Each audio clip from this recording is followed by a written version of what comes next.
পুরুলিয়াতেও তৃণমূল কংগ্রেসের গৃহযুদ্ধ। জেলার নেতাদের বিরুদ্ধে ক্ষোভ প্রকাশ করে দলের কাজে তাদের স্বচ্ছতার ছবিতে আঙুল তুললেন রাজ্যের মন্ত্রী মানস ভূঁইয়া।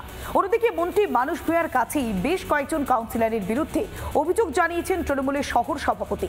অভিযোগ এসআইআর এর কাজ ঠিকমতো করছেন না কয়েকজন কাউন্সিলর। এরপরে ক্ষোভ প্রকাশ করেছেন মন্ত্রী মানস ভূঁইয়া। জেলার দায়িত্ব নিয়ে গ্রাউন্ড জিরোয় পৌঁছে একেবারে অসন্তোষ প্রকাশ করেছেন তিনি। সামনে কার গাড়ি রাজীবের? তোমাকে আজ রাত্রি অবধি টাইম, কাল থেকে আমার অপারেশন টাউন স্টার্ট।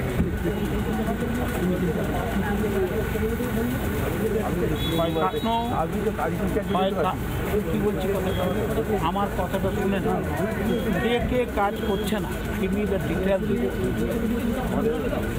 কোনো কাউকে কিচ্ছু করার দরকার। তুমি আমাকে রিপোর্ট দাও কোন কোন ওয়ার্ডে কাজ হচ্ছে, কোন কোন ওয়ার্ডে।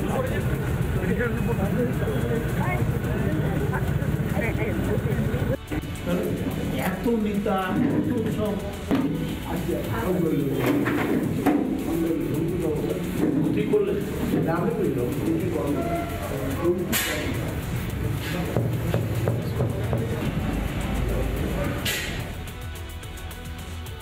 না, মানে পুরুলিয়া শহরের কয়েকটি ওয়ার্ডে সত্যিকারেই মানে কাজের অগ্রগতি খুবই কম। আমরা বারবার তাদেরকে বলিয়েছি, কিন্তু অনেক কিছু কাউন্সিলর আছেন যারা এই কাজটা সিরিয়াসভাবে নিচ্ছেন না। তাই দলীয়ভাবে নির্দেশ যেভাবে আমাকে দিয়েছে আজ থেকে আমি সেভাবে নির্দেশ দলকেও জানাবো এবং দলকেও আমরা সেভাবে রিপোর্ট দেবো। কাউন্সিলর ইনেকটিভ আছে, সেই কাউন্সিলরগুলো ধরুন দলের প্রতি দায়বদ্ধতা কতটা আছে বা সিরিয়াসনেস নেই, তারা শুধু পৌরসভা ইলেকশনটাই দেখে।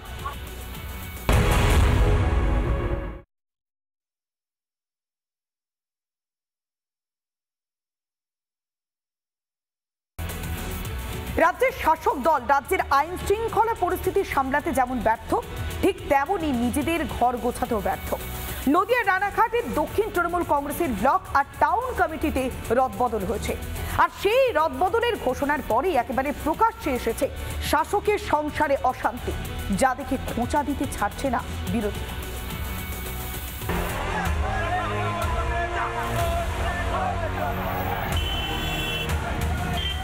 ২৬-এর ভোটের আগে রাজ্যের বিভিন্ন পুরসভার প্রশাসনে রদবদল করেছে তৃণমূল।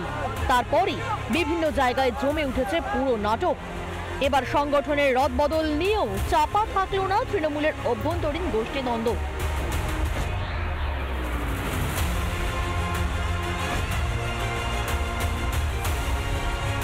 দলের সিদ্ধান্ত অনুযায়ী সম্প্রতি সংগঠনের বেশ কিছু শহর ও ব্লক কমিটির পদে পরিবর্তন আনা হয়। নতুন রদবদল ঘোষণার পরই প্রকাশ্যে এসেছে শাসকের সংসারের অশান্তি। সবচেয়ে বেশি গোলমাল দেখা দিয়েছে নদিয়ার হরিণঘাটার শহর সভাপতি পদ ঘিরে। দীর্ঘ ৯.৫ বছর ধরে শহর তৃণমূলের সভাপতির পদ সামলেছেন উত্তম সাহা। তার পরিবর্তে সদ্য বিজেপি থেকে তৃণমূলে আসা মিলি সরকারের নাম ঘোষণা করা হয়েছে। এতেই ক্ষিপ্ত তৃণমূলের একাংশ। তাদের অভিযোগ, যোগ্য অযোগ্য বিচার না করেই সিদ্ধান্ত নেওয়া হয়েছে। তার নেতৃত্বে আমরা এতদিন একটা শহর চলেছে, খারাপ লাগে, কিন্তু খারাপ লাগছে ভদ্রলোক ভালোভাবে কাজ করছিলেন। আগামী দিনে কিভাবে চলবে সেটা যাকে দায়িত্ব দিয়েছে সে সেভাবে পরিচালনা করবে।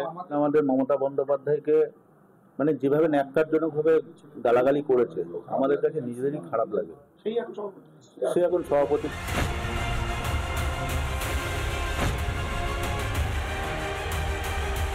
এটা পরিবর্তনশীল, চেঞ্জ হয় সব জায়গায়, সর্বত্র হচ্ছে, সারা বাংলা জুড়ে এটা রমজান মার্কে একটা পরিবর্তন। কিন্তু পরিবর্তনের পদ্ধতি বা পরিবর্তনের যে সিলেকশনটা, সেটা নিয়ে দল একটু বিবেচনা করতে হবে। আর যার পদে বসা নিয়ে এত কাণ্ড, সেই মিলি সরকার কি বলছেন শুনুন। তো সেখানে তাদের মানসিকতা, তারা হয়তো নতুন আমাকে দেখছে, তাদের হয়তো অ্যাকসেপ্টেন্স করতে আজকের দিনে যা আপনাদের মুখ থেকে শোনা, যদিও বা আমার কাছে সেরকম কোনো বার্তা নেই বা দলের কাছেও বার্তা নেই, যদিও বা তারা কোনো ক্ষোভ অভিমান থাকে সেটা আমরা নিজেরাই মিটিয়ে নেব। তো অ্যাকচুয়ালি ব্যাপারটা হচ্ছে কাটমানির ব্যাপার, কে কত ভাগ পাবে, কে কত দিতে পারবে, উপর বলে দিতে পারবে, যে যত বেশি দিতে পারবে সে তত বড় পদ পাবে, স্বাভাবিক হিসাব। সেই কারণে ওদের মধ্যে ভাগাভাগির ব্যাপার আছে, তো পার্সেন্টেজ কেউ কম পেয়েছে বেশি পেয়েছে, সেই জন্য এটা হয়েছে, ওদের আর চলবেই। 24-এর নির্বাচনে শহুরে এলাকার ভোটে ধাক্কা খেয়েছে তৃণমূল। হারানো মাটি ফিরে পেতে নেতৃত্বের রদবদল করছে শাসক, কিন্তু সেই পথে হাঁটতে গিয়েও গেরো। একের পর এক জায়গায় প্রকাশ পাচ্ছে অসন্তোষ। এর মাসুল গুনতে হবে না তো 26-এ? রিপাবলিক বাংলা। নানা ধরনের কন্টেন্ট দেখার জন্য লাইক করুন, শেয়ার করুন আমাদের ফেসবুক পেজ, সাবস্ক্রাইব করুন আমাদের ইউটিউব চ্যানেল। পাশাপাশি অন্যান্য ব্রেকিং নিউজের জন্য অবশ্যই চোখ রাখুন রিপাবলিক বাংলায়।